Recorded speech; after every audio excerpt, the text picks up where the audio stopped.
सखी सह्याद्रीच्या आजच्या भागात मी पूनम चांदोरकर आपल्या सर्वांचं मनापासून स्वागत करते। व्यसनं ही खरी तर दोन प्रकारची असतात, काही चांगली आणि काही वाईट। चांगल्या व्यसनांमुळे आपण आपलं आयुष्य फुलवतो, तर वाईट व्यसनांमुळे आपल्या आयुष्याचा ऱ्हास होतो। त्यातलंच एक सध्या आपल्या सगळ्या युवा पिढीला आणि सगळ्याच वर्गाला एक पोखरत जाणारं व्यसन म्हणजे धूम्रपान। धूम्रपानाचं व्यसन जो करतो तो आपलं स्वतःचं आयुष्य स्वतः संपवतो, आपणहून आपल्या मृत्यूला आमंत्रण देतो। मंडळी, नशा किंवा तो आनंद फार थोडा काळ असतो, पण त्यामुळे आपण आपलं सुंदर आयुष्य संपवतो। म्हणूनच म्हटलं आहे, धूम्रपान जीवनातून करा हद्दपार आणि जीवनाचा आनंद लुटा अपरंपार। सखी, आज आपण ही जी चर्चा करत आहोत किंवा करणार आहोत त्याच्यामागे कारणही तसंच विशेष आहे। कारण आज आहे जागतिक धूम्रपान निषेध दिवस आणि याच अनुषंगाने आज आपण चर्चा करणार आहोत। तेव्हा आजचा आपला विषय काय आहे ते पाहूया। आजचा आपला विषय आहे धूम्रपान, मृत्यूस निमंत्रण। जागतिक धूम्रपान निषेध दिवसाबद्दल विशेष कार्यक्रम आणि या महत्त्वाच्या विषयावर मार्गदर्शन करण्यासाठी, चर्चा करण्यासाठी तशीच तज्ञ व्यक्ती आपण इथे आमंत्रित केली आहे। आज आपल्या बरोबर आहेत डॉक्टर धर्मेंद्र पुनातर। नमस्कार सर। नमस्कार। सखी सह्याद्री कार्यक्रमात तुमचं मनापासून स्वागत। नमस्कार मित्रांनो, पहिले तर दूरदर्शन सह्याद्री यांचा खूप आभार की त्यांनी आज एक वर्ल्ड नो स्मोकिंग डेच्या दिवशी एक चांगला प्रोग्राम ठेवला आहे।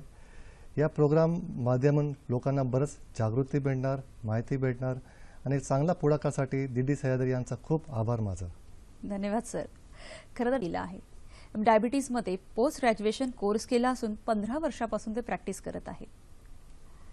त्यांनी ॲडव्हान्स सॉफ्ट लेझरद्वारा निकोटीन डी ॲडिक्शन थेरपीचं विशेष प्रशिक्षण जर्मनीतून घेतलं आहे। De addiction of tobacco and smoking या विषयामध्ये त्यांचं विशेष प्रावीण्य आहे। सध्या ते डायब केअर सेंटर याचे डायरेक्टर आहेत। आज आपण त्यांच्याकडूनच धूम्रपान वाईट तर आहेच, पण त्याचे आपल्यावर कसा परिणाम होतो, काय होतं, या सगळ्यांविषयी चर्चा करणार आहोत। पण कार्यक्रमात तुमचा सहभाग आमच्यासाठी तितकाच महत्त्वाचा आहे। आम्हाला प्रश्न विचारण्यासाठी आमचे दूरध्वनी क्रमांक असे आहेत 24908050 24988050। मोबाईलवरून डायल करताना 022 हा एसटीडी कोड आहे। आणखी एक नम्र विनंती, आजचा हा जो विषय आहे तो अतिशय गंभीर आहे आणि समस्यात्मक आहे, त्यामुळे आपल्या विषयाला अनुसरून प्रश्न विचारावेत आणि प्रश्न विचारताना आपल्या दूरध्वनी संचाचा आवाज थोडा कमी ठेवावा, जेणेकरून आपल्या तज्ञांचं मार्गदर्शन आपल्याला व्यवस्थित करून घेता येईल। चला तर आजच्या आपल्या कार्यक्रमाला सुरुवात करूया। आजचा आपला विषय आहे धूम्रपान, मृत्यूस निमंत्रण आणि आपल्याबरोबर आहेत डॉक्टर धर्मेंद्र पुनातर। सर, खरं तर आजचा जो विषय आहे की जागतिक धूम्रपान निषेध दिवस, आणि ही खरंच खूप मोठी गंभीर समस्या आहे नाही। म्हणजे आपली युवा शक्ती किंवा जो युवा वर्ग म्हटलं आणि सगळ्याच वर्गातील सगळ्यांनाच हा एक रोग किंवा धूम्रपान पोखरून काढत आहे। एक्झॅक्टली। असं काही आहे का सर की तंबाखू किंवा सिगरेट, म्हणजे असा काही रेशो आपण सांगू शकतो का की याच्यावर अवलंबून इतकी लोक आहेत? सध्या जे आपल्याकडे डेटा अवेलेबल आहे, गव्हर्नमेंटचा डेटा अवेलेबल आहे, त्यात 30% ऑफ ॲडल्ट इंडियन पॉप्युलेशन म्हणजे जे प्रौढ लोकसंख्या आहे त्यात 30% लोक आहेत जे तंबाखूचे सेवन करतात। 10% असे लोक आहेत की जे स्मोकिंग करतात आणि जे 20% जे आहे जे तंबाखू खातात। आणि मेल्समध्ये म्हणजे पुरुषांमध्ये स्मोकिंगची जे आहे रेशो जे 18% आहे आणि फिमेल्समध्ये 3% आहे। आणि अर्बन भागात, मेट्रो शहरात सिगरेटचा वापर जास्त आहे आणि ग्रामीण भागात बिडीचा वापर जास्त आहे। आणि एक सध्या एक शॉकिंग डेटा जे आपल्याकडे अवेलेबल आहे की जे महिलांमध्ये जे स्मोकिंगची अगोदर जे रेशो होतं ते 50 लाख होतं 1980 मध्ये, आता 50 लाख पर्यंत ते वाढून 1,20,00,000 झालंय। ऑलमोस्ट डबल झालाय एवढ्या काळात। म्हणजे टाइम टू रिअली की आपल्याला काहीतरी करायला पाहिजे की त्यांना हे याच्या पुढे नाही वाढलं पाहिजे। बरोबर, म्हणजे आता ही अशी एक वेळ आलेलीच आहे की काहीतरी पावलं उचलण्याची गरज खूप आहे, गरज आहे। कारण की तो जो रेशो आहे तो कमी झाला पाहिजे, तर तो वाढलेला आहे। एक्झॅक्टली। ॲज अ सोसायटी आपण खूप एज्युकेट होत चाललंय, पण या बाबतीत we are moving quite back. अगदी खरं आहे। जसं सुरुवातीला मी सांगितलं सर की व्यसन ही दोन प्रकारची असतात, काही चांगली काही वाईट असतात। म्हणजे चांगल्या व्यसनांमुळे खरं तर आपण आपलं आयुष्य फार पुढे घालवू शकतो किंवा फुलवू शकतो, पण आता हे जे एक वाईट व्यसन लागलंय ज्याने आपल्याला सगळ्यांना पोखरून काढल्या ना, जसं तुम्ही तर हा डेटा सांगितला तो खरंच शॉकिंग आहे की जो कमी होतोय आणि आपण म्हणतो की आपण आधुनिकीकरण वाढत चाललंय, तर तो रेशोही वाढत चाललेला आहे. तर हे तंबाखू किंवा सिगरेट याची सुरुवात कशी होते? हे जे तंबाखू सिगरेटची सुरुवात असतं ते लहान वयामध्ये होतं, 18-19 वर्षामध्ये होतं. आणि याचं मुख्य कारण बघणार ना ते की जे त्यांचे जे फ्रेंड सर्कल असतात, फ्रेंड्स, ते जेव्हा त्यांना ऑफर करतात की त्यांना ते वाटतं की नाही, जे दुसरे लोक करतात तर याच्यामध्ये मला काय करायची गरज नसतं, म्हणजे मी पण ट्राय करावा. तर ते पियर प्रेशर म्हणतो आम्ही. ओके. दुसरा एक एक्सपेरिमेंटेशन, सगळ्यांना नवीनता, अनुभव घ्यायचा, सगळ्यांना एक नवीनता पाहिजे. तर यात एक स्मोक घेतल्यावर काय परिणाम होतो ते मलाही बघू द्या. आणि ते एक स्मोक घेतल्यावर सुरुवातीला त्यांना आनंद वाटतो आणि ते एक स्मोकने ते हळूहळू ते वाढतं. आपण म्हणू थोडा वेळ तो आनंद असतो पण त्याने पूर्ण आयुष्याची दिशाच बदलते. सर, खूप महत्वाचा विषय आणि खूप ह्या टॉपिकवर आपल्याला तर चर्चा करायची. एक फोन घेऊया आधी आपण. रवींद्र कुडाळकर आपल्याशी बोलतायत पुण्यावरून. नमस्कार. नमस्कार, मी बोला रवींद्रजी. पुण्याहून बोलतोय. धूम्रपान हे आरोग्यास घातक आहे असं पाकिटावर सिगारेटच्या लिहिलेलं असून देखील सिगारेट ओढताना लोक दिसतात, हे दुर्दैवी वाटतं मला. इव्हन हायस्कूल कॉलेजचे विद्यार्थी आणि काही महिला देखील अनुकरण करतात सिगारेट ओढण्याचं, आणि त्यातले त्यांना असं वाटतं की आमची जीवनशैली खूप प्रगत आहे, त्यांच्या इगाव सुखावतो आणि आमची खूप लाईफस्टाईल अगदी वरिष्ठ लाईफस्टाईल आहे अशा आविर्भावात ते असतात. हे चुकीचं वाटतं मला. माझा प्रश्न असा आहे की परदेशामध्ये सिगारेटच्या स्मोकिंग झोन असतात स्वतंत्रपणे, पण आपल्या इथे ते दिसत नाहीत. तर याबद्दल काय सांगा? धन्यवाद रवींद्रजी. जसं त्यांनी सांगितलं की खरंच आपली आता लाईफस्टाईल किंवा आपण असं म्हणतो की बदलत चालली आहे. त्याच प्रमाणात एवढं आपण एज्युकेटेड होऊनही, तिथे वाचूनही आता ही समस्या वाढतच चालली आहे, तर कमी होत नाहीये. परदेशात जसे काही स्वतंत्र झोन असतात तसं आपल्याकडे तसे झोन नाहीयेत, पण हळूहळू ते गव्हर्नमेंटचा प्रयत्न चाललाय की ऍटलीस्ट त्यांनी पब्लिक प्लेसमध्ये ते स्मोकिंग बंद केलंय. पण जसं आपल्या एअरपोर्टमध्ये स्मोकिंग झोन आहे, पण ते हळूहळू मला वाटतं की आता रेल्वे प्लॅटफॉर्मवर किंवा इतर ठिकाणी ते हळूहळू त्याची पण सोय केली पाहिजे, म्हणजे स्मोकिंगमुळे दुसऱ्या लोकांना नुकसान नाही. अगदी खरं. म्हणजे पुढे आपण त्या आपल्या चर्चेमध्ये घेणारच आहोत की जर आपण स्मोक करत नसेल किंवा धूम्रपान करत नसले तरी आपल्यावर त्याचा किती परिणाम होतो हे आता आपण बघणारच आहोत. पण तुम्ही बोलत म्हणजे चर्चा चालू होती आपली ह्या मुद्द्यावर की ह्याचं व्यसन कसं लागतं, म्हणजे एक पियर प्रेशर आहे. दुसरं मी सांगितलं की एक्सपेरिमेंटेशन करायचं आहे. तिसरं म्हणजे महत्वाची गोष्ट आहे की जे मूवीज असतात त्याच्यामध्ये जे हिरो, जे हॉलिवूड मूवीज असतात त्याच्यामध्ये हिरो जे स्मोक करतात त्यांची जे मॅचो इमेज आहे ते लोकांना खूप आवडतं. त्यांना पण वाटतं की माझी पण सेम इमेज असावी आणि ते अनुकरण करतात आणि ते स्मोक चालू होतो. चौथं म्हणजे की घरात जर आई वडील कोणीतरी स्मोक करतात त्यांना वाटलं की नॉर्मल आहे, याच्यामध्ये काही चुकीचं नाही, तर मी पण केलं पाहिजे. म्हणजे हे सगळं कारण आहे, जे मुख्य कारण आहे की हे सुरुवात होतो लहान वयामध्ये स्मोकिंगचं. खरं म्हणजे ह्या सगळ्या कारणांमुळे धूम्रपान किंवा तंबाखू ह्या गोष्टीची त्याला एक सवय लागते, होऊन जाते. आणि मग ती सवय कशी सोडवायची हे आपण पुढे बघणारच आहोत, कारण अगदीच असं अशक्य नसलं तरी कठीणही ती गोष्ट नाहीये. जसं आजचा आपला विषयच आहे की धूम्रपान मृत्यूस निमंत्रण, तर असा काही डेटा किंवा आपण असं म्हणू शकतो का की ह्या धूम्रपानामुळे एक मृत्यूची संख्या एवढी होते आणि खरंच ही समस्या तेवढी गंभीर आहे? सध्या इंडियामध्ये सांगितलं तर इंडियामध्ये कमीत कमीत हर वर्षामध्ये 10 लाख लोकांचे मृत्यू होते तंबाखूमुळे, फक्त धूम्रपान केल्यामुळे. हर 6 सेकंडमध्ये एक व्यक्तीची मृत्यू होते तंबाखूमुळे. इतकी गंभीर समस्या आहे. इतकी गंभीर समस्या आहे. आणि मग त्याच्यावर म्हणजे ही जर एवढी गंभीर समस्या तर त्याच्या मागची कारणं किंवा हे जे आहेत त्याचे दुष्परिणाम हे तर आपण बघणारच आहोत, पण हा रेशो किंवा ही समस्या कमी का होत नाहीये? बघितलं गेलं ना तर हे जे स्मोकिंगमध्ये फक्त निकोटीन होत नसतं. स्मोकिंगमध्ये निकोटीनच्या ऐवजी 4000चं वर केमिकल आहे आणि त्यात बरंच असं केमिकल आहे ते खूप नुकसानकारक आहे. जसं एसिटोन आहे, एसिटाल्डिहाइड आहे, फॉर्माल्डिहाइड आहे, मिथेनॉल आहे, टार आहे, सायनाइड आहे. हे सगळं पॉयझनस आहे, डेंजरस आहे. 40 असे केमिकल्स आहे की त्यांच्यामुळे कॅन्सर होऊ शकतो. म्हणजे एवढं टॉक्सिन्स आहे की एक सिगरेटमध्ये की त्याच्यामुळे शरीरावर बराच दुष्परिणाम होतो आणि ते मृत्यूसाठी तर कारणीभूत ठरतो. म्हणजे खरंच तो आपल्या शरीराला जसं आपण म्हटलं की हळूहळू पोखरत जातो.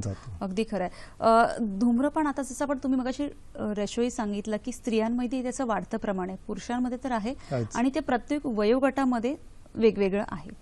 पण मग असं काही आहे की स्त्री आणि पुरुषांच्या शरीरावर त्याचा नेमका कसा परिणाम होतो आणि जनरलही काय परिणाम होतो? येस, सांगितलं गेलं तर की स्मोकिंगमुळे जे इमिडिएट परिणाम असतात, जे तत्काळ इफेक्ट जे असतं की स्मोकिंग केल्यावर त्यांचा हार्ट रेट वाढतो, ब्लड प्रेशर वाढतो, मेंदूला ब्लड सप्लाय ऑक्सिजन कमी पोचतो आणि जे असतं की त्यांना स्मोकर्स कॉफ म्हणतो मी, की स्मोकिंग चालू त्यांना ते कॉफ होतं, त्याला स्मोकर्स कॉफ म्हणतो.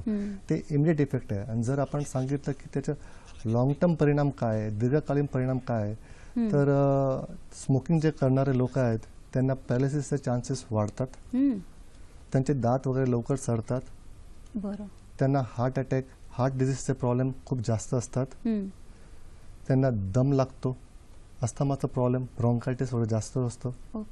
स्मोकिंगमुळे तोंडाचं कॅन्सर, लंग्स कॅन्सर, स्वरनळीचं कॅन्सर, घसाचं कॅन्सर या सगळ्याचं प्रमाण खूप वाढतो. आणि एवढंच नसेल, एजिंग जे मी म्हणतो की लवकर वृद्धत्व त्यांना होतं. बरेच टाइम पेशंट आमच्याकडे असतात, ते सांगतात की पोटामध्ये दुखतो. जेव्हा आम्ही सगळं बघतो की इन्व्हेस्टिगेट करतो काय प्रॉब्लेम आहे, स्टमक अल्सर येतात आणि त्याचं मुख्य कारण एक स्मोकिंग आहे. स्मोकिंग आहे. खरं जसं तुम्ही तर सांगतात की हे एवढे सगळे त्याचे दुष्परिणाम आहेत आणि हे जनरल आहेत, पण अगदी पण स्त्रियांवरही त्याचे अधिक कसे होतात त्याविषयी आपण बोलूयात आणि त्याचे दीर्घकाळ आणि तात्काळ ह्या दुष्परिणामाविषयी आपण बोलणार ते पण चर्चा करत होतो. कारण की आजचा अतिशय महत्त्वाचा आणि गंभीर असा विषय आहे की या धूम्रपानामुळे आपल्या शरीरावर दुष्परिणाम होतोच, पण स्त्री आणि पुरुष जर असा थोडासा भेद केला तर त्याचे दुष्परिणाम वेगवेगळे होत असतील. स्त्रियांवर मुख्यत्वे काय परिणाम होतो? स्त्रियांमध्ये बघितलं गेलं तर धूम्रपानमुळे हॉर्मोनल इम्बॅलन्स होतो.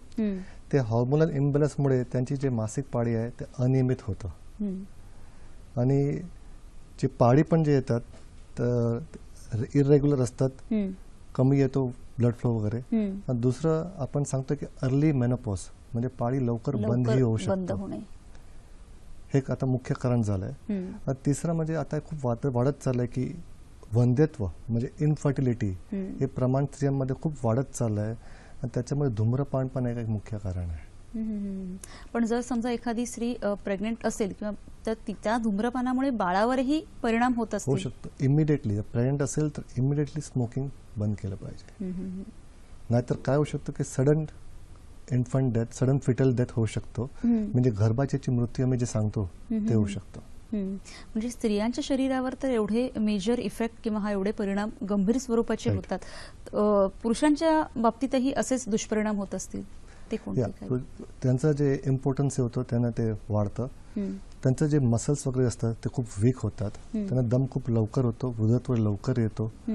पुरुषांमध्ये बघितलं की स्मोकिंगमुळे ब्लाइंडनेसची जी आहे क्षमता म्हणजे शक्यता ते खूप वाढू शकते. ओके, ब्लाइंडनेसची म्हणजे अंधत्वाची शक्यताही वाढू शकते. तर ते खूप महत्वाचा फॅक्टर आहे की हे सगळं जे आपण बघितलं गेलं तर त्याच्यावर हर एक अंगावर कुठेतरी दुष्परिणाम होतो स्मोकिंगमुळे. अगदी खरं आहे. आपण बोलूया त्याचे दुष्परिणाम दीर्घकाळ आहेत त्याविषयी आपण बोलूया. एक फोन घेऊया. प्रमोद आपल्याशी बोलतात नाशिकवरून. नमस्कार. मला असं डॉक्टर साहेबांना विचारायचं की तरुण पिढी विशेष होते स्मोकिंग करण्यामध्ये, तर त्यांच्या जनजागृती म्हणजे समुपदेशनाद्वारे कसे करता येईल याबाबत मार्गदर्शन केलं तर व्यवस्थित होईल. धन्यवाद प्रमोदजी. तरुण पिढी तशी याच्याकडे खूप आता ऍडिक्ट होत चालली, तर त्यांची जनजागृती कशा पद्धतीने केली पाहिजे किंवा त्यांना कशा पद्धतीने यातून बाहेर काढलं पाहिजे?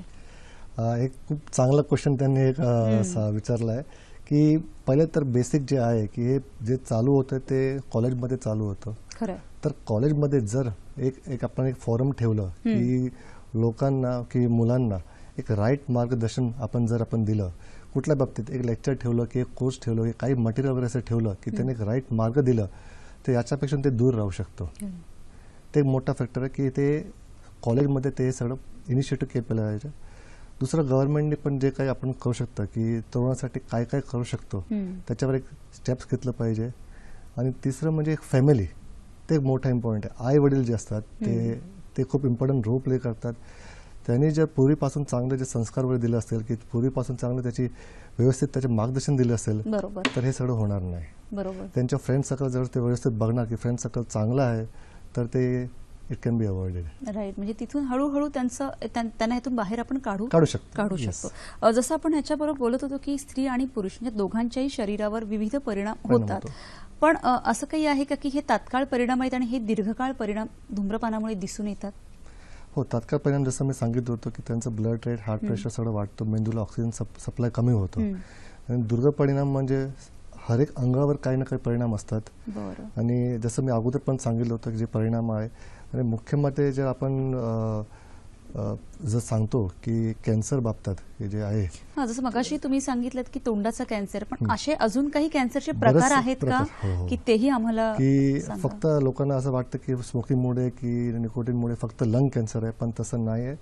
स्मोकिंग, तंबाखूमुळे तोंडाचा कॅन्सर होऊ शकतो, घसाचा कॅन्सर होऊ शकतो, अन्ननळीचा कॅन्सर होऊ शकतो, पोटाचा कॅन्सर होऊ शकतो, स्वरनळीचा कॅन्सर होऊ शकतो, मूत्राशय युरिनरी ब्लॅडरचा कॅन्सर होऊ शकतो, गर्भाशय सर्विक्सचा कॅन्सर होऊ शकतो, पँक्रियाज, लिव्हर त्यांचा पण कॅन्सर हे होऊ शकतो.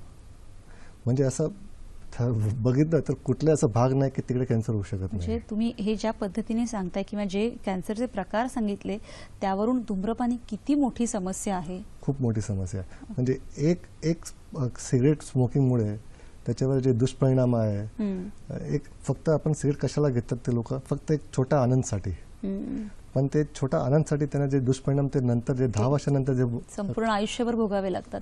पण आता जसं तुम्ही सांगितलं की त्याचे तात्काळ परिणाम सांगितले, दीर्घकाळ, आणि त्याच्यामुळे हे विविध प्रकारचे जे कॅन्सर्स आहेत त्याविषयी तुम्ही बोलात. पण कधी कधी डॉक्टर असं होतं की बऱ्याचदा अशी लोक आपण बघितली असतील की आम्ही फार रेअरली किंवा 6 महिन्यातून किंवा 3 महिन्यातून एखाद दिवशी धूम्रपान करतो, मग त्याचेही तेवढेच घातक परिणाम असतात का, किंवा ते कितपत चालून जाऊ शकतं? ते लोक सांगतात की मी खूप कमी स्मोक करतो, पण ते कधी ना कधी ते वाढतंच. ते 1 घेतात की 2 घेतात, पार्टीमध्ये ते 5 घेतात, ते 5 ते स्ट्रेसमध्ये 10 पण होतो. म्हणजे आपण सांगायला गेलं ते सांगणार की 1 आणि 2 घेतो, पण ते कधी 1 आणि 2 नसतं, ते 5 आणि 10 असतात. ते फॅक्ट ते आपल्याला ते बघावंच लागणार. आणि दुसरं ह्याच्यावरही ते प्रॉब्लेम होतच, लवकर होणार नाही. समजा 5 वर्ष परिणाम नाही आला, पण 10-15 वर्षानंतर ते येणार, त्याचे परिणाम त्यांच्यावर दिसून येणार. आपण 5 वर्षामध्ये नाही आलं तर ते 10-15 वर्षामध्ये येणार, पण येणार. आपण याविषयी बोलूया. एक फोन घेऊया. भारत बावळ आपल्याशी बोलताय डोंबिवलीवरून. नमस्कार. माझा प्रश्न असा आहे की धूम्रपानामुळे कॅन्सर होतो, हे जगजाहीर असताना देखील आपल्या देशामध्ये तंबाखू, सिगरेट, बिडी याचा सर्रास वापर केला जातो. ग्रामीण भागात तर हे जे तंबाखू, बिडी ह्या स्त्रिया किंवा महिला देखील नेहमीच याचा वापर करत असतात. तर डॉक्टर धर्मेंनी आता सांगितलंय याच्यामध्ये निकोटीनचा एक द्रव असतो, तो घातक असतो. तर हे जे सिगरेट किंवा बिडी किंवा तंबाखू आहे हे निकोटीन फ्री करता येऊ शकत नाही का? कारण आता मेडिकल सायन्स जगामध्ये इतकं अति प्रगत झालेलं आहे, ह्या गोष्टी झाल्या निश्चितपणे त्याचा परिणाम चांगला होऊ शकतो. आणि दुसरा, हे जे बिडी सिगरेट आहे हे ओढण्याऐवजी दुसरा याला पर्याय आपण काय देऊ शकतो? धन्यवाद. बरं, धन्यवाद भारतजी. खूप छान असे त्यांनी दोन्ही प्रश्न विचारले आहेत. त्याचा जो पहिला प्रश्न होता की कॅन्सर होतं हे जगजाहीर आहे, तरीही ती ओढली जाते. ग्रामीण भागात तंबाखूचा मोठ्या प्रमाणावर वापर होतो, हे निकोटीन फ्री करून त्यांचं हे आहे की हे निकोटीन फ्री कसं होतं. प्रॉब्लेम आहे की हे निकोटीनमुळेच त्यांना जे फायदा, म्हणजे त्यांना असं वाटतं की जे आनंद येतो ते निकोटीनमुळेच येतो. म्हणजे निकोटीन फ्री केलं असं तर त्यांना ते बहुतेक ते आनंद भेटणार नाही. म्हणजे ते ऍक्च्युली ते याला शक्यता किती आहे निकोटीन फ्री करण्याचं ते खूप कठीण आहे. पण सध्या जे मेन म्हणजे कॉन्स्टिट्युएंट आहे त्याच्यामध्ये ते निकोटीनमुळेच त्यांना सगळं जे आनंद वाटतो, ते किक म्हणतो किक म्हणतो, थोडासा आनंद होतो, ते निकोटीनमुळे होतो. पण आता टेक्नॉलॉजी वाढत चालली आहे, तर असं त्यांचं एक म्हणजे चांगलं एक आहे की विचार की जर निकोटीन फ्री केलं आपण आणि काही दुसरा पदार्थ सबस्टिट्यूट आणला. त्यांचा जो दुसरा प्रश्न होता तो खरंच त्या मुद्द्यावर मला पुढे यायचंच होतं की तुम्ही सांगितलं की बऱ्याचदा हे कॅन्सरचे आपण प्रकार बघितले, त्याच्यानंतर की बरीच लोक अशी असतात की कधीतरी धूम्रपान करणारी असतात, पण जसं तुम्ही सांगितलं की 5 नाही ते 10 वर्षांनी तरी त्यांच्या शरीरावर ते परिणाम आपल्याला दिसून येणार. बऱ्याचदा असं होतं की एक युवा वर्ग किंवा विविध टप्प्यातली लोक, त्यांना धूम्रपान सोडायचं असतं आणि त्यांनी जसं त्याला सबस्टिट्यूट विचारलं होतं की बिडी किंवा सिगरेट किंवा तंबाखूला, तर काही आता टॅबलेट्स निघाल्या आहेत किंवा च्विंगम किंवा असं काही खाल्लं जातं, तर ते कितपत योग्य आहे आणि पुन्हा त्याची सवय लागते का? निकोटीन गम्स अवेलेबल आहे मार्केटमध्ये.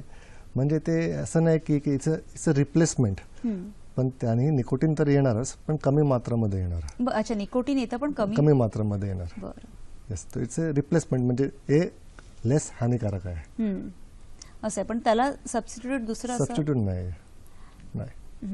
सर मला म्हणायचं की हे जे तंबाखू किंवा धूम्रपानाचं ॲडिक्शन असतं किंवा ती जी सवय आहे ती असणं म्हणजे नक्की काय? आता निकोटीन ॲडिक्शन जर आपण याला आपण जर व्यवस्थित बघितलं, निकोटीन ॲडिक्शन कसं होतं, जेव्हा स्मोकर्स जेव्हा स्मोक करतात ते निकोटीन असतं ते फक्त 15 सेकंडमध्ये मेंदूमध्ये पोचतो, जस्ट 15 सेकंड्समध्ये. एवढं फास्ट काम करतो. आणि एकदा मेंदूमध्ये पोचल्यावर मेंदूमध्ये बरेच न्यूरो रिसेप्टर्स असतात. ते निकोटीन काय करतो, ते न्यूरो रिसेप्टरवर ते बाइंड होतं. आणि एकदा बाइंडिंग झालं तर एक डोपामिन म्हणून एक रसायन निर्माण होतो. आता डोपामिन जे रसायन जे आहे ते काय करतो, ते एक चांगली फिलिंग उद्भवतो. म्हणजे लोकांना एक चांगलं रिलॅक्सिंग वाटतं, त्यांना एक हॅपी सारखं एक सिच्युएशन वाटतं. आणि हे सिच्युएशनमुळे त्यांना लागतं की नाही मला खूप बरं वाटतं. सुरुवातीला हे जे डोपामिनची जी मात्रा आहे एक सिगरेट नंतर कमीत कमी 3 ते 4 तास राहते. म्हणजे दिवसात 1-2 सिगरेट घेतली तर त्यांचा पूर्ण दिवस चांगला चालतो. हळूहळू काय होतं की हे जे डोपामिनची मात्रा आहे ते 3 ते 4 तासपासून 2 ते 3 तास होतो. तेव्हा त्यांची सिगरेटची मात्रा वाढते, म्हणजे 2 ते 5 सिगरेट होतो. आणि नंतर हळूहळू ते मात्रा जे डोपामिनची आहे ते 2 ते 3 तासपासून 1 ते 2 तास होतो. तर सिगरेटची मात्रा आणखीन वाढतो, 5 ते 10 सिगरेट दिवसाची होतात. ओके. आणि जेव्हा फायनली डोपामिनची मात्रा फक्त अर्धा तास राहतो तेव्हा सिगरेटची मात्रा जी आहे ती दिवसाची 10 ते 15 सिगरेट होतो. म्हणजे बघितलं गेलं तर ऑन एन ॲव्हरेज एक स्मोकर 10 वर्षानंतर कमीत कमीत 10 ते 15 सिगरेट ओढतो. आणि असं डेटा आहे, सायंटिस्ट लोकांनी प्रूव्ह केलं आहे की जे निकोटीन हे एवढं ॲडिक्टिव्ह ड्रग आहे, even more than heroine and cocaine. Okay. आणि असं कुठेतरी असं पण असेल ना की हे थोडं मानसिकरित्या पण त्यांना एक प्रभावी झालेलं आहे. बऱ्याच ग्रामीण भागातही आपण बघतो की तंबाखू किंवा मशेरी ही जी एक सवय असते ती सर्रास सगळ्या लेडीजलाही असते. ते कुठेतरी सायकोलॉजिकल इफेक्ट झालेला. सायकोलॉजी पण एक हॅबिट पण झालं आहे, पण मिस्ट्रीमुळे पण ते निकोटीन त्यांना भेटतो. आता निकोटीन भेटणार नाही तर त्यांना सगळं विड्रॉल सिम्पटम्स येतो. म्हणजे ते फिजिकल पण झालं आणि एक सायकोलॉजी पण झालं की मला पाहिजेच. एकदा एक हॅबिट फॉर्म होतो तर ते माइंडला ते पाहिजेच. तर ते दोन्ही आहे, फिजिकल पण असतं आणि सायकोलॉजिकल पण असतं ॲडिक्शन. पण आपण आज हे धूम्रपान बोलतो की आणि धूम्रपान मृत्यूस निमंत्रण हा म्हणजे ह्या विषयावर आज आपण चर्चा करतोय. बरेच त्याचे गंभीर परिणाम आपण बघितले की कॅन्सर सारखे आणि इतके विविध प्रकारचे शरीराच्या प्रत्येक भागावर होणारे कॅन्सर त्यामुळे होऊ शकतात. पण मग हे धूम्रपान, सिगारेट किंवा तंबाखू हे सोडणं खूप त्रासदायक आहे का? म्हणजे मला म्हणायचंय की जे आपले प्रेक्षक बघतायत त्यातले असे बरेचसे प्रेक्षक असतील की जे ज्यांना ही सवय नसेल पण ज्यांना ही सवय आहे त्यांना हे सोडणं खरंच खूप त्रासदायक आहे. हे बघा प्रॉब्लेम काय होतं मी सांगतो की जेव्हा एव्हरी स्मोकर त्यांना वाटतं की मला सिगरेट नाही घ्यायची, मला सोडायची आहे, त्यांना वाटतं. पण काय होतं जेव्हा ते सोडतात तर तेव्हा त्यांना एक विड्रॉल सिम्पटम्स येतात. आता काय होतं जेव्हा ते सिगरेट सोडतात त्याची निकोटीनची जी मात्रा आहे ते रक्तामध्ये कमी होतं. जेव्हा निकोटीनची मात्रा रक्तामध्ये कमी होतं तेव्हा डोपामिनची मात्रा पण मेंदूमध्ये कमी होतो. आणि जेव्हा डोपामिनची मात्रा कमी होतो त्यांना सगळं विड्रॉल सिम्पटम्स येतात. विड्रॉल सिम्पटम्स म्हणजे काय असतं, त्यांना डोकं दुखतं, हेडेक होतं, राग येतो, एन्झायटी वाटते, चिडचिडपणा वाटतो, झोप येत नाही, त्यांचा कॉन्फिडन्स लेवल कमी होतो, कॉन्सन्ट्रेशन लेवल कमी होतो, मूड इम्बॅलन्स होतो, म्हणजे हे एवढे डिप्रेशन, फ्रस्ट्रेशन, एवढं विड्रॉल सिम्पटम्स येतात. आणि जेव्हा हे सिम्पटम्स त्यांना सहन होत नाही त्याच्यामुळे ते परत एक सिगरेट घेतात, त्यांना बरं वाटतं. म्हणजे हे जे चक्र आहे ते आपण असं त्याच्यामध्ये त्याच्याविषयी आपण अधिक बोलूया सर, कारण की हा अतिशय गंभीर विषय आहे आणि ती सोडण्यासाठी अजून काय काय प्रयत्न केले पाहिजे किंवा धूम्रपानापासून कसं दूर राहिलं पाहिजे या सगळ्या विषयावर आपण चर्चा करणार आहोत. सर अतिशय गंभीर असा आजचा आपला विषय आणि ज्या पद्धतीने तुमच्याकडून आम्हाला माहिती आणि एक एक डेटा मिळतोय त्यावरून ही समस्या किती गंभीर आहे हे खरं दिसते. आणि जसं आता आपण आपला ह्या विश्रांतीमध्ये जो शेवटचा प्रोमो बघितला होता की मृत्यू सुलभ हप्त्याने, म्हणजे कसं हळूहळू आपण त्या मृत्यूच्या जवळ जातो धूम्रपानामुळे हे आपल्याला कळत असूनही आपल्या हातात नसतं. पण त्याच्यामध्ये ही सोडण्यासाठी थेरपी आहे असं ऐकलेलं आहे आणि पूर्वी ही थेरपी होती, आता त्याचा वापर कसा होतो त्या थेरपीविषयी आम्हाला जाणून घ्यायचंय. आता एक नवीन थेरपी म्हणजे एक फॅसिलिटास सॉफ्ट लेझर थेरपी आहे.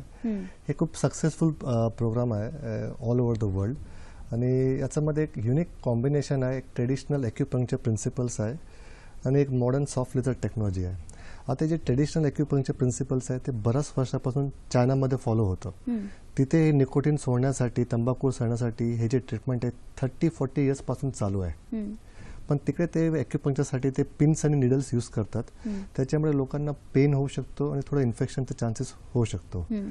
आता हे फॅसिलिटर सॉफ्ट लेझर थेरपीमध्ये आम्ही काय करतो की ते पिन्स आणि निडल्सच्या ऐवजी आम्ही एक सॉफ्ट लेझर यूज करतो.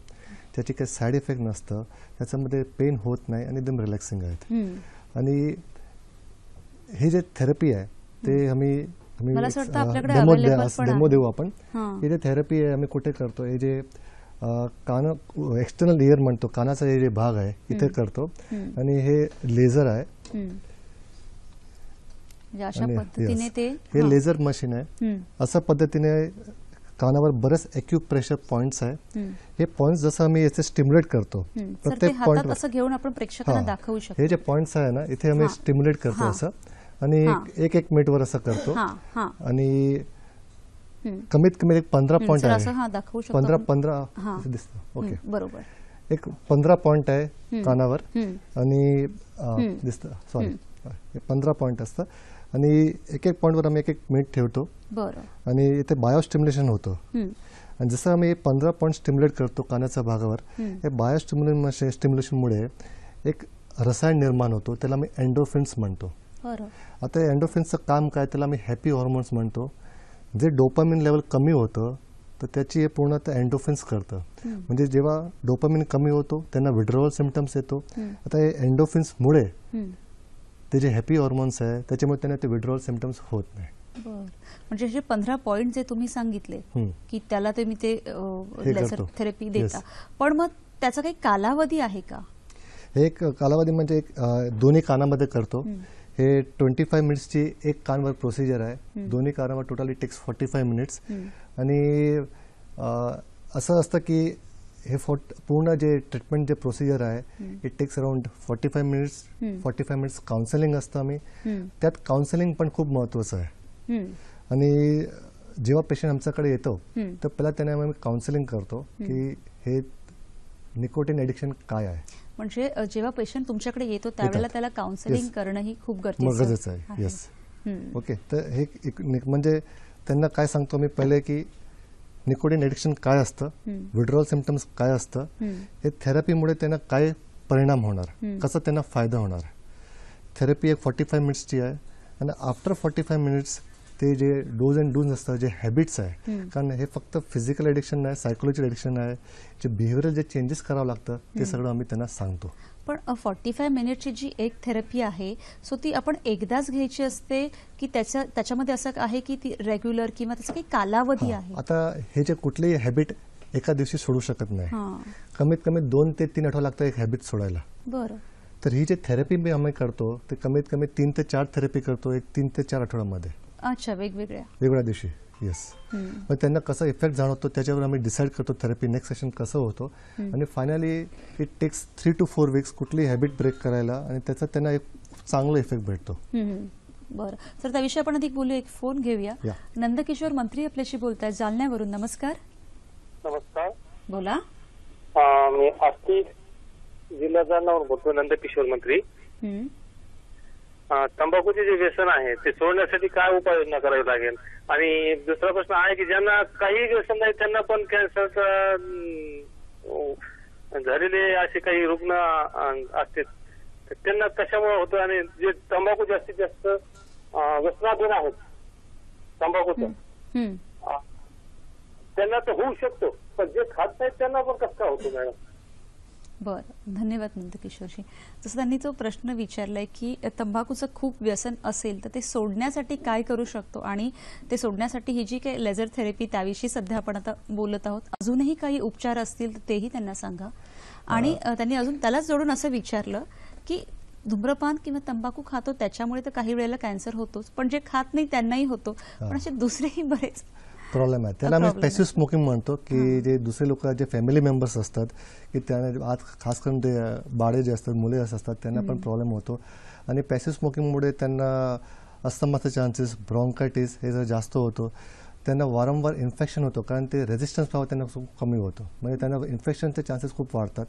आणि असं बघितलं पण गेलं की लहान मुलामुळे हे पॅसिव्ह स्मोकिंगमुळे लुकेमिया म्हणून एक ब्लड कॅन्सर आहे ते पण होऊ शकतो. म्हणजे जसं तुम्ही आता सांगताय की सपोज जी एखादी व्यक्ती धूम्रपान किंवा स्मोक करते तर त्याच्या बाजूला जर दुसरी व्यक्ती असेल तर तिच्याही शरीरावर तेवढाच परिणाम होऊ शकतो.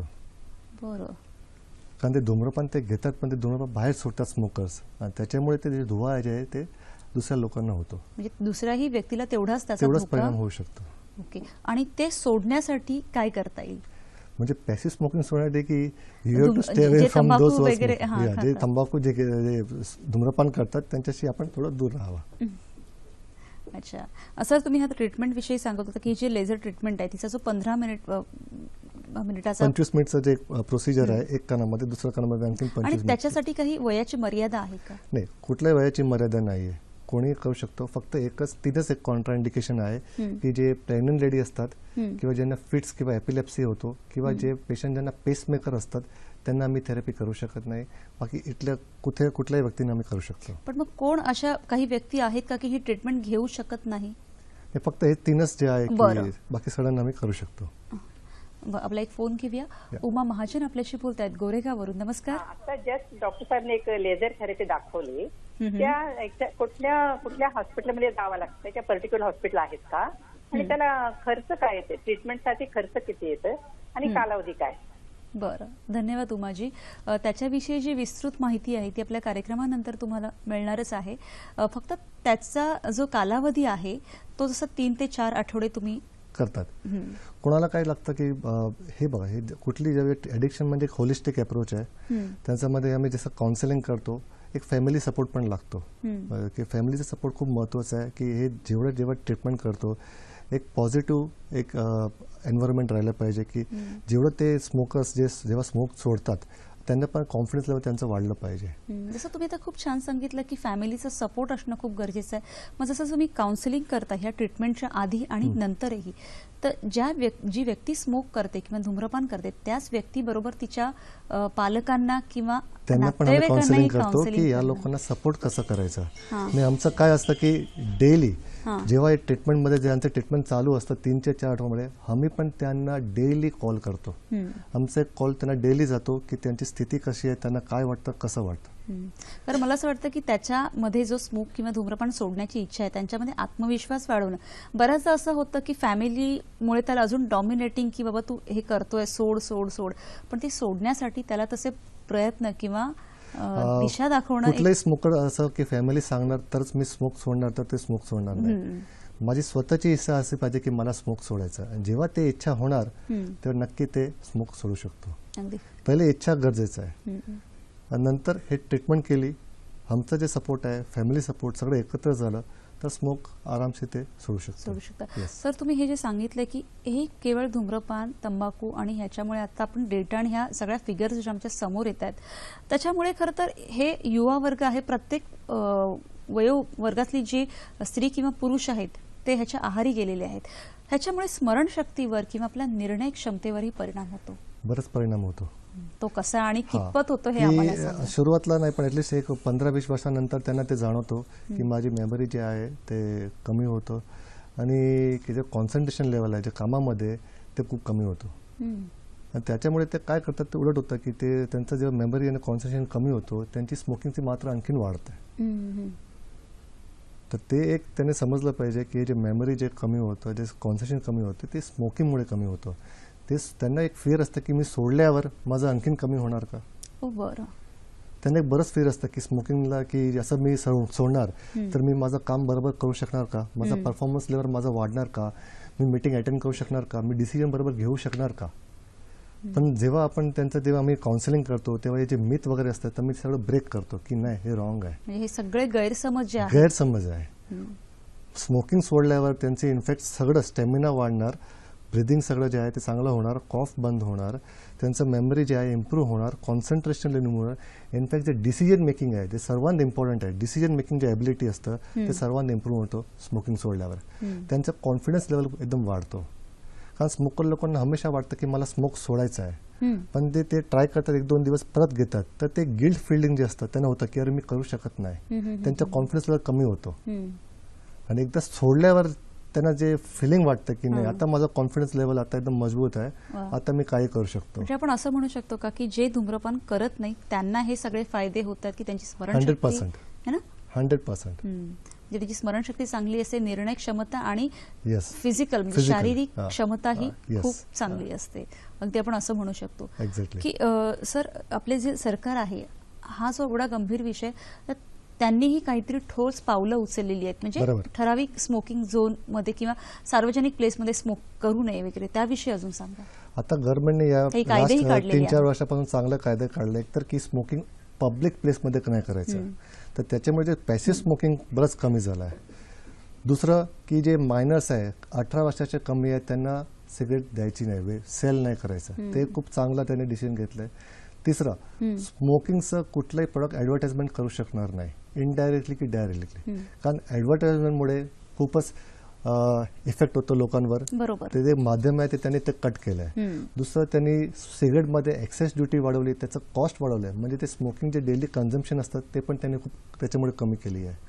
आणि पाचवा मी सांगणार की जे आता कुठल्याही सिगरेटचा पॅक बघणार आपण तर त्याच्यामध्ये फक्त लेखित नाही, त्यांनी एक पिक्चर लावलंय एक हेल्थ हॅझार्ड म्हणून. ते पण एक महत्व असतं की कधी आपण पिक्चर बघतो त्याची जे इफेक्ट आपल्यावर येतो ते खूप जास्त महत्वाचं आहे, कारण लिहिलेलं कोणी वाचत नाही. पण जर पिक्चर समोर असतं तर बरंच त्याच्यावर मनावर बोललं इफेक्ट होऊ जातं. अगदी शकतो. खरं आपण असं म्हणू शकतो की ही विषाची नशा सोडा आणि जीवनाशी नातं जोडा. डॉक्टर आता खरंच आपण विविध माध्यमातून जसं तुम्ही सांगितलं की आता आपण ऍडही बघतो आहोत किंवा त्याच्यातून कशा कशा पद्धतीने हे खरंच कसं आपण आपल्या मृत्यूला आमंत्रण देत असतो हे आपण बघतोय. आणि आता खरंच ह्याच्यातून ठोस पावलं उचलून बाजूला जाण्याची आपल्याला गरज आहे. ह्या ट्रीटमेंट विषयी जे तुम्ही आम्हाला सांगितलं तर पूर्वी कसं वाटतं आणि ट्रीटमेंट नंतर कसं वाटतं? हो, हे जेव्हा आम्ही ट्रीटमेंट करतो ना तेव्हा जे आमच्या लोकांचं फीडबॅक आहे ते सांगतात की त्यांना खूप स्ट्रेस फ्री एकदम रिलॅक्स वाटतो, एकदम खुश होतात ते. 10 पेशंटमध्ये 8 पेशंट आहे की ते ट्रीटमेंटमध्ये ते झोपून जातात. आणि पोस्ट ट्रीटमेंट ते सांगतात की आता मला काही म्हणजे स्मोक करण्याची इच्छा होत नाही. बरं. पण म्हणजे असं काही रेशो आहे की किती टक्के ही ट्रीटमेंट यशस्वी होते? आमचा तर खूप चांगला सक्सेस रेशो आहे, कमीत कमी 70% सक्सेस रेशो आहे आमचा. 10 मध्ये 70% म्हणजे 7 लोक आहेत की त्यांनी आम्ही सिगरेट आरामसे सोडू शकतो. आणि ह्याची काही उदाहरणं असतील आमच्याकडे की बाबा हा ट्रीटमेंट घेतल्यामुळे खरंच अशाशा आम्हाला फायदे झाले तर तेही आम्हाला बरेच पेशंट आहे जे सांगतात. आमच्याकडे एक पेशंट आहे त्यांनी आम्हाला बरेच पेशंट पाठवले कारण त्यांनी सिगरेट सोडली आहे. तो पेशंट कमीत कमी दिवसाची 70 सिगरेट ओढायचं. आणि तो एकदम त्यांनी जे चालू केली सिगरेट ते लहान वयामध्ये 15 वयामध्ये चालू केली होती. ते जेव्हा ट्रीटमेंटला आले तेव्हा त्यांची वय 55 होती, म्हणजे 40 वर्षापर्यंत ते स्मोक करत होतं. 70 सिगरेट्स स्मोक करत होते. त्यांनी बरंच वेळा कमीत कमी ते 40 वर्षामध्ये 10 वेळा त्यांनी सिगरेट सोडण्याची ट्राय केली होती, पण कधी त्यांना सक्सेस भेटली नाही. फायनली त्यांना आमचं हे भेटलं त्यांचं की इथे हे ट्रीटमेंट होतो. त्यांना वाटलं की एकदा एक चान्स घ्यायला काय हरकत आहे, कारण याची काही साईड इफेक्ट नाही आहे. ते आले, त्यांना थोडं वाटतं होतं की होणार नाही होणार, ते पण थोडं असं होतं. पण आम्ही त्यांना खूप कॉन्फिडन्स दिलं की आमच्यावर सोडा, नक्की बी पॉझिटिव्ह आणि डेफिनेटली रिफेक्ट्स आपल्याला भेटणार. आणि त्यांनी ती ट्रीटमेंट गेली आणि आय वुड से की after the first treatment only he was so happy and from 70 cigarettes he came to 0 immediately. म्हणजे खूप चांगलं असं उदाहरण आहे की जर एवढं म्हणजे ऍडिक्शन असेल तरी त्याच्यातूनही त्यांना बाहेर काढतात. असं तुम्ही सांगितलं की त्याचा काही साईड इफेक्ट नाही आहे, पण तरीही समजा काही महिलांवर किंवा काही मुलांवर जर अशी ही ट्रीटमेंट केली तर काही साईड इफेक्ट. हे लेझर थेरपी जे आहे, हे जे बायोस्टिम्युलेशन आहे, हे फक्त स्किन डेप्थ आहे, स्किनच्या पुढे ते जाणार नाही. म्हणजे कुठलंही जे ऑर्गन आहे, फॅट्स आहे की बोन आहे की मसल्स आहे, त्यापुढे ते स्किनच्या खाली जाणार नाही, तर त्याची साईड इफेक्ट होणार नाही. आणि जे पण आम्ही करतो एकदम लोकल आहे, असं स्प्रेड नाही की एवढं भागात केलं आहे, फक्त लोकल पॉईंट्स आहे. ते लोकल पॉईंटमुळे ते साईड इफेक्ट होत नाही. पण अजून अशी काही उदाहरणं किंवा अशा काही आम्हाला तुम्ही प्रकार सांगू शकता की धूम्रपानामुळे खरंच म्हणजे आपल्या शरीरावर त्याचा एवढा मोठ्या प्रमाणावर गंभीर परिणाम झालेला आहे?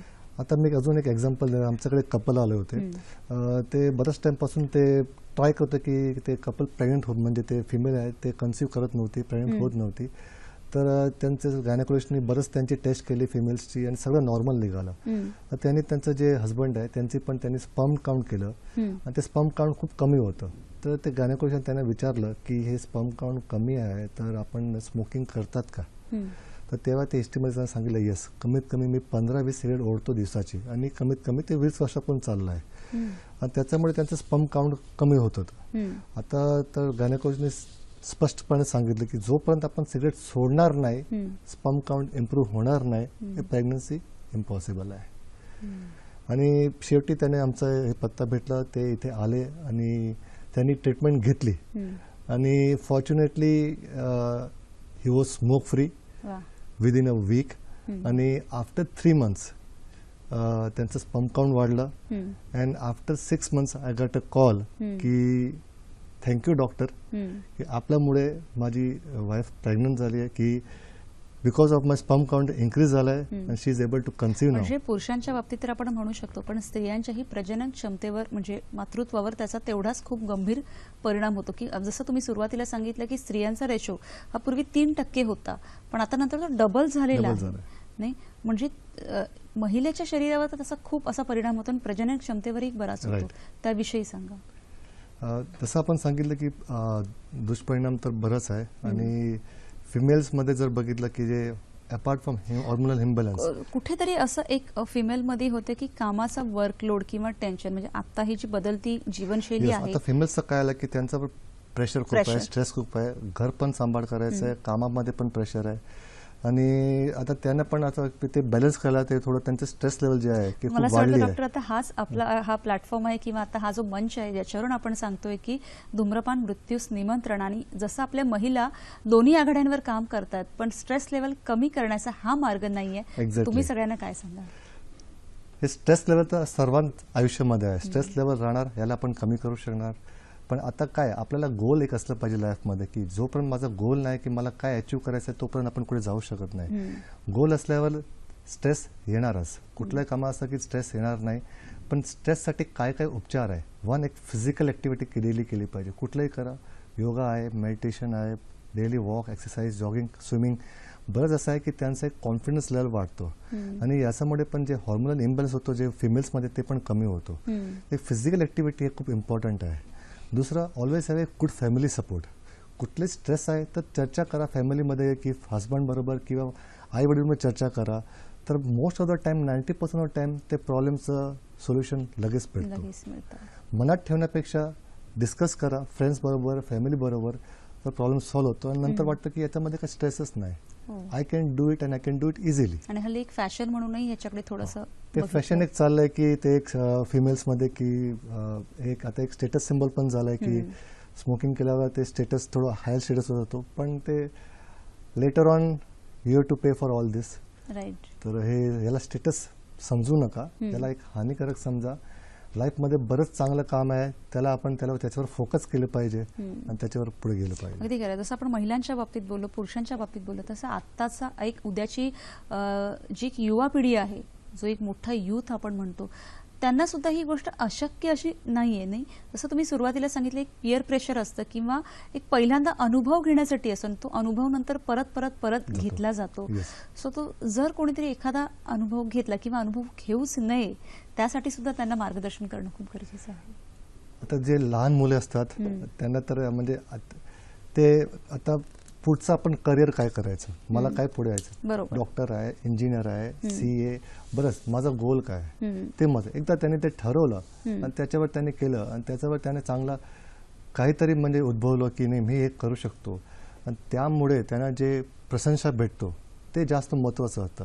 म्हणजे दे शुड थिंक की they should become a role model for others rather than imitating others, become a role model for others की मी जर चांगलं करू शकतो तर आपणही चांगलं करू शकतो. अगदी खरं. म्हणजे तुमच्या ह्याच नोटवर आजचा जो कार्यक्रम आहे खरंच खूप महत्त्वाचा असा आजचा विषय होता की धूम्रपान निषेध दिवस, जागतिक धूम्रपान निषेध दिवस, आणि या विषयावर आपण एवढी गंभीरपणे चर्चा केली, चांगले वाईट जे काही परिणाम बघितले. सगळ्यांना शेवटी कळकळीने फक्त एवढंच सांगावंसं वाटतं की या व्यसनांच्या गुर्तेत गुंतू नकोस आणि तो आयुष्य असं धुरासारखं फुंकू नकोस. थोडा विचार करण्यासारखं खूप आहे. आयुष्य खूप सुंदर आहे आणि त्या चांगल्या पद्धतीने बघितलं पाहिजे. आजचा हा जो आपला कार्यक्रम आहे तुम्हाला कसा वाटला, तुम्ही आमच्यापर्यंत 2 माध्यमातून पोहोचवू शकता. आपलं पहिलं माध्यम आहे फेसबुक, www.facebook/sakhisayadri.dd. ईमेलद्वारे तुम्ही तुमच्या प्रतिक्रिया आमच्यापर्यंत पोहोचवू शकता. आमचा ईमेल आयडी आहे sakhisayadri@gmail.com. सर, तुम्ही इथे आलात आणि खरंच एवढ्या छान पद्धतीने हा जो डेटा आमच्यापर्यंत सांगितला किंवा हे जे कॅन्सरचे प्रकार सांगितले आणि कशा पद्धतीने त्यातून बाहेर आम्ही पडू शकतो हेही सांगितलं, त्याबद्दल खरंच खूप खूप धन्यवाद. Thank you very much. थँक्यू दीदी सह्याद्री. भेटूया पुढील भागात पुन्हा एका नवीन विषयासह. तोपर्यंत नमस्कार.